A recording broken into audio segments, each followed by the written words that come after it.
жаш организмди изилдеш керек да. Улгайгандардын баарын алай билишти.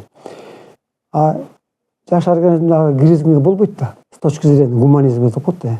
16 жашка чыга элек киши ал өзүнө жана договор түзө албайт да. Юридический жактан мындай айткандачы. Алардын деле биздикиндей болгон баары элечи. Мыйзамдар эле биздикиндей болгон. Анан кийин алар айткан адамдарды жашарталы депчи. Мисалы үчүн сиз 50-десиз да. Сизди жашартып туруп, ошол 14-15 жашар адамдын состояниесин алып келесиң, организмиңизди. Кантип дейт да. Кантип жашаткан адамдычы. Алардын медицина ушунчалык өнүккөн дейт. Алар аны да билген дейт. Адамды жашартыш үчүн жанагы железа деп коет, бездер деп коет го. Уйку бези, анан да башка бездер бар го, жанагындай адамдын немесинде ферменттерди, жанагындай гормондорду чыгарган бездер бар да. Вот ошо дейт, бездердин дейт, функциясын дейт, жашартсаң, адам жашарат экен да. Биз картайганда ошол ферменттердин функциясы эскирип калат экен дагы, полноценный жанагындай немелерди, гормондорду чыгарбай калат экен да. Мисалы сен аялды каалап аласың картайганда. Тестостерон чыкпай калып атпайбы, гормон. Ошо гормон азайып кеткенде, көрдүңүзбү? Бирок алар ошону да билген дейт да. Бирок ага дейт, химиялык дарыларды колдонуп болбойт дейт агачы. Ага естественный дарыларды колдош керек, табигый. Ошол дарылардын баарын чөптөрдөн алган дейт. Көрдүңүзбү? Чөптөрдөн дары жасап туруп, анан кийин адамдарды 50 жашагы адамды 15, даже 12 жашка чейин жашарткан дейт. Сиз юридически 50 жаштасыз да. Сиз өзүңүз жооп бере аласыз. Договор түзүп кол коюп, мен кирсем, өлүп калсам, чыкпай калсам, мен доом жок, мага төлөп атыр деп турган договор. Ошол адамдар жашарганга чейин үйрөнүп алган дейт атланттар. Анан дейт, адамда кандай? Сизди жашартып мен киргизип койдум, сиз жап-жаш болуп калдыңыз да. Анан мен айтам да, эмне үчүн мен кирбейм? Давай мен деле жашартыла. Мен кирейин деп. Анан чатак башталган дейт. Мен кирейм, сен киресиң депчи. Анан мисалы үчүн 10 кишини киргизсе, лабораториягачы. Анан медер лаборатория, кемер лабораториячы. Ошолордун экөөсү же үчөөсү бир сонун болуп чыкса, касиеттер ачылып, уже көрдүңүзбү? Башкача адам болуп уже сверх человек болуп калган ачы. Анткени жанагындай энергиянын күчтөр немеси таасири сизди неме этип жүргөндө касиеттериңиз мына ачып, ойготуп уже сиз баары билип уже тияктан чыкканда уже башкача супер человек болуп чыккансыз да сизчи. Экөөсү төртөө бешөө чыкканда келесі болуп калган. Же болбосо психологик жактан бузулуп калган. Оору болуп калган, айыкпас ооруга чалдыгып калган. Эмне үчүн? Анан кийин кайра булар тууганда сотко берет да. Ушундай лабораторияга киргизип, мына мен атамды же болбосо байкемди же бир тууганды булар келесі кылып салды депчи. Анан тигилер айтат да. 10 киши кирсе, 3-өө нормально чыкса, 4-өө дагы анча көп. Анан 3-4-өө эмне үчүн неметип калды? Ал күнөөнүн баары ошо кирген адамдардын өзүндө болгон дейт. Ошол жака кирип баратканда анын максаты кандай болгон? Көрдүңүзбү? Ал мейли, мен ошого макулмун. Адамзат үчүн, мисалы үчүн, адамзат илим үчүн ошого макулмун, өлсөм өлдүм деп турган. Таза ниет менен, таза тилек менен. Жанагындай акча үчүн эмес, добровольный киргендер да болгон. Ошолор таза чыккан дейт. Анткени көрдүңүзбү? Значит, вот ошол лабораторияда дагы, арда эч ким жок болсо дагы, арда жөн эле бир энергетикалык зонада, вот ошол энергетикалык зонанын акылы көрүн болгон дейт. Жаман нерсе киргенде терс энергия менен алар жанагындай ар кандай деградацияга кабылып калышкан да. Таза кирген адамдар тескерисинче касиеттер ачылып, сонун болуп анан кийин кайра чыгышканда супер болушуп. Анан кийин алар билишти. Значит, адамдын воздействиеси жок болсо дагы жанагындай күчтүү энергетикалык зонага барганда ардеги иштеген медерлер акылы ушунчалык акылдуу болот экен да. Көрдүңбү? Алар билет экен. Кимди тазалап коюш керек, кимди тазалай албайт. Жазалап коюш керек. Алар анан кийин айткан, көрдүң, күнөө өзүңөрдө. Сен акча үчүн кирдиң берге. Же бир супер человек болуп кетип бир өзүнүн касиетинди кийин терс максатка пайдалануу үчүн киргенсиң сен. Ошондой. Значит, Акыл деген жалаң эле адамда, жаранда эмес дейт, жашоочуда эмес дейт. Аалам толу акыл эс дейт. Бүт бардык жерде канчалык жыштык жана медерлердин немеси майда болгон сайын анын амалы, акылы ошончолук өсө берет экен. Бүт баарын билип сезип турат экен. Значит, эч нерсе жок жерде деле акыл эс бар экен деп атланттар билди дейт. Көрдүңүзбү?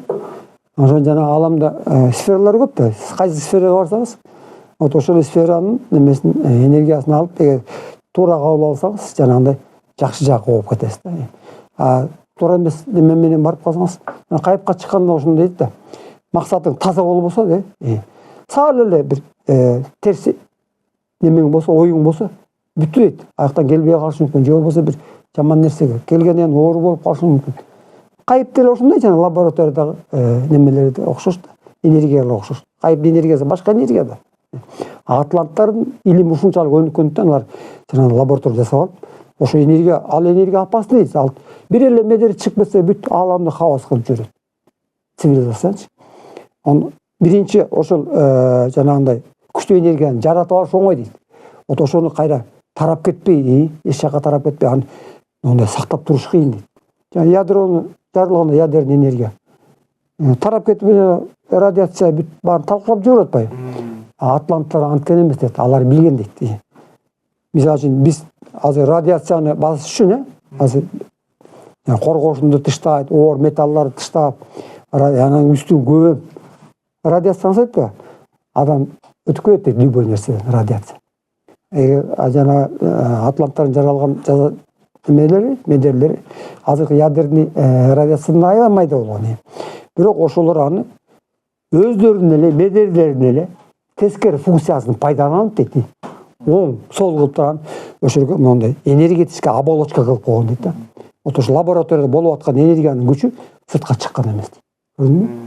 Ошону билип алгандан кийин гана жасагыла дейт. Мисалы жана адронный коллайдерде протондорду бири-бирине кагыштырып, жана бозон деген чачышканы көрүшпөдүбү илимпоздор? Европада большой адронный коллайдер бар, бактап коет. Илим жетишкендиги ошол азырчы. Алар Нобелевский сыйлык алды. Жана бозонду жөн эле көрө койгон үчүн. Бирок ошол жана чачышчалар майдаланганда, медерлер майдаланганда, алар ушунчалык энергияны жараткан дейт. Жана ошо какой-то определенный радиуста дейт. Адамда ден дароо болуп, трансқа түшүп, оору болуп калгандар да болду дейт ал убакта. Анан алар коркуп калды дейт. Опасный турбайбы? Булар биз майдалап жиберсек. Алар алаңга тарап кетсе немеге? Жердин үстүнө. Терс нерселерди жасап жиберди, жана радиация сыяктуу эле да, ядерный радиация. Ошон үчүн алар менен иштеш абай болуш керек биринчи. Биринчи жана защитаны үйрөнүп алыш керек. Анан кийин аларды испытание кылыш керек дейт. Атланттар билген анын баарын дейт. Силер болсо радиацияны токтотуш үчүн жана коргоошундагы немени таштап атпайсызбы? Жердин үстүнө үйүп, адан өтүп кетет. Майда медерлерге тоскоол жок дейт. Мисалы үчүн майда немеде жашаган жашоочулар үчүн жана жука ааламда, башка дүйнөлөрдө. Но көрбөйт дейт алардын көзүнө. Ал муну өтүп кетет, сенин денеңден өтүп кетет, сени сезбейт дейт ал. Сенин жыштыгың башка биринчи. Экинчи ал ушунчалык майда медерден турган материалдык нерсе аларга жөн эле мына ай менен эле жердин ортосунан өтүп баратканда эле ушундай ачыктан өтүп кетет дейт. Ушунчалык майда дейт. Алардын немелеричи, медерлер. Дене медерлери да, рух медерлери да. Алар көрбөйт дейт материалдык дүйнөдөн. Силер аларга жөн эле бир да эле пустотаны карап тургандай көрүнөсүң дейт. Андай жашоочулар толтура атасыз. Силердин денеңерди аралап өтүп атат дейт, мисалы үчүн. Башка дүйнөнүн жашоочулар. Бирок силер угушпайсыңар, бири-бириңерди сезбейсиңер. Анткени толкундар башка да, мисалы. Толкун жыштыктары башка да.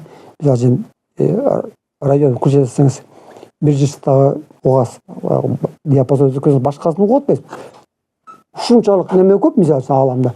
Ар бир телефондон эле канча информация чыгып атат. Туура. Ошонун баары эмне үчүн бири-бирине урушуп, аралашып, мындай чарпылышып кетпейт. Ошондой эле дүйнөлөрдө ошондой да. Жыштыктары башка болгон үчүн аралашпайт, бири-бирине мешать этпейт. Ар ким өзүнүн жыштыгында өзүнүн жашоосун өткөрүп атат. Кудай таала ошондой ар бирине материал касиет берип койгон да. Анан эми мурунку азыркы цивилизациянын адамдары ошол нерсени жарата алабы, жокпу? Жарата алат, эмне үчүн жарата албайт? Атланттардын немесине караганда даже керек болсочу, мына Манас ата доорунда жашаган жана ыйыктарчы Манас ата баш болгондор. Атланттар жасай албай турган нерсени жасаган дейт. Уже жасап койгон алар дейт. Өнүгүү алдыга жылып атырбы? Мурдагы жашоочуларга караганда улам кийинки жашоочулар эмне болуш керек? Өз мүмкүнчүлүгү көбүрөөк болуш керек, касиеттүү болуш керек, акыл эзөйдүү болуш керек. Сен ойлосоң, атланттар ушунун баарын жасаган экен. Биз эмне үчүн жасай албайбыз? Биздин акылыбыз алардан кемби? Биз алардан кийин келсек, биз наоборот кийин келгендер улам акыллуу болуш керек да. Улам өнүгүү алдыга жылып аткандан кийин. Эмне үчүн биз анан артка кетип калдык? Атланттардан биз акыл эзибиз ас болуп калды. Наоборот, алар дейт оңгайыптын гана немелери менен иштеген дейт, медерлер менен. Манас ата доорунда жашаган ыйыктар жана Манас ата сырнайзаларды ыйыктоодо жана Тайторду ыйыктоодо булар сол кайыптын энергияларын колдогон дейт. Сол кайыптын медерлери менен иштешкен дейт. Вот ошол далил ошол дейт. Силердин Атлантидага караганда силердин артыкчылыгыңар ошол дейт. Көрдүңүзбү? Силерге Кудай Таала сол кайыптын медерлери менен иштегенге мүмкүнчүлүк берип атат. Көрдүңүзбү? Силер ойлобогула биз артка кетип калдык. Мүмкүн акыл эсиңер мисалы илимибиз жете элек, агачы илимибиз. Бирок биздин духовный состояниябыз алар жасай албаган иштерди уже мындан 14-15 жыл мурун жасап койгон дейт. Силер алардын өйдө турасыздар дейт. Даже мисалы үчүн Чубак ата эң биринчи кайыпка кеткен чоролордун ичинен Чубак ата болгон да. Чубак ата чоң касат болуп аткан убактылар кетип калган кайыпка. Чубактын жанагындай чуусунда чубалган деген сөз бар да. Ал чубактын чуусун ойлойт, жана Алмамбет экөө урушуп анан кийин ошонун чыр болуп анан чубактын чырындай чубалган дейт. Андай эмес ал. Чубактын чуусу деген чубактын денесин таппай калган чоң касат. Түшүнөсүңбү? Аты да жок, өзү да жок. Манас ата кетпей, бир ай жатып ошол издеген. Мен чубактын денесин таппайынча кетпейм. Анткени ал жаманатта калып атпайбы? Айтышат да, чубагың качып кетти. Дөңүнө ашып бараткан баарыбыз көргөнбүз. Аты менен кетип бараткан деп. Көргөн экен анын кеткенинчи. Чаап. Ал туугандары ошол жакта, түрктөр, түрктүгүстө кетип калды ал. Качып кетти. Чоң касаттан баары тыштап алып деп. Жаманатта калып атат. Чубак ата аны билген. Жаманатта каларчы. Денесин анан таппай. Манас ата анан кийин жок, чубак эч качан качпайт. Мен табам, бул өлдү болуш керек. Анан жатып алып бир ай издеп бир денесин таппай. Чубак атанчы. Айыл жок таппагандан кийин кетип калганда, ошентип айтылат эми баягы биздин материалдык түшүнүк боюнчачы. Бирок Манас ата билген анын баарынчы. Кайыкка кетти Чубак ата, кайыкка кетти. Аны атланттар келген дейт. Ошол атланттар келип туруп анан кийин портал ачкан дейт да, кайып дүйнөгө. Портал ачып туруп анан Чубак атаны ат баты менен анан кийин алып кеткен дейт. Ал эмне үчүн биринчи кеткен ал дейт да. Анткени ал барып даярдаш керек болчу дейт да. Кырк найзалар тияка барганга чейин ошол жерден жана кайып казынада место даярдайбы же энергетикалык бир маанайда иштейби. Анткени Чубак ата эң биринчи сырнайзаны колуна кармаган чоро Чыбак чоро болгон дейт. Сырнайзалар жана жасагандан кийин алардын энергиясы күчтүү болгон да. Аны кармагандан коркушкан. Адам кармамак үчүн жанына жолоксо күйүп жок болуп кетип атпайбы мисалы үчүн. Ошон үчүн биринчи кимге карматабыз? Немени? Найзаны.